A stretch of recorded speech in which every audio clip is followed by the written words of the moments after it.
Here I'm going to show you how to sketch a parabola, a quadratic equation, after you've already factored. So first off, you can tell if it's going to be a parabola that opens up like a U shape or down like a hill or mountain by looking at the coefficient in front of what is squared. If that term is positive, then it's going to open up. If it's negative, it's going to open down. Now, I've already factored this quadratic equation and found what x equals. I have another video that reviews how to factor, but we're going to move on from here.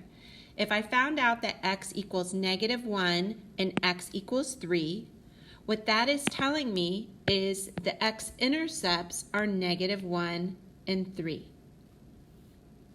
And so then you think about what the axis of symmetry is. The axis of symmetry is that line that divides your parabola right down the middle. So it's an invisible line we're showing here with that dashed line. And from that axis of symmetry, immediately to the right to the parabola and immediately to the left of the parabola should be the same distance. So we see here it's both 2 units to the right and 2 units to the left to get to our x-intercepts. So knowing that and having that understanding can help you find that axis of symmetry. So if we know our x-intercepts are 3 and -1, you're just trying to think what number is exactly in between 3 and -1. And that is 1. So our axis of symmetry is at x equals 1. Now we can use that to find our vertex. Our vertex will always be on that axis of symmetry. So if our vertex is right here and it's on our axis of symmetry, we already know that the x coordinate is 1. So we're just trying to find out what is the y coordinate. And the way we do that is by substituting that x-coordinate into our original equation.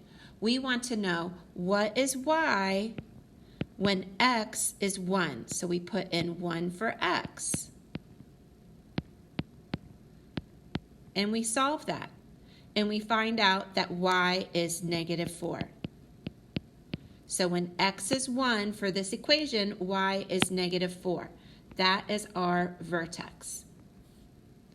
Now we can also find our y-intercept. Our y-intercept is always going to have an x-coordinate of 0. So in this case, we want to see what does y equal when x is 0. That will be our y-intercept. So what does y equal when x is 0? And when we do that, we see that it is -3. So when x is 0, y is -3 would be our y-intercept.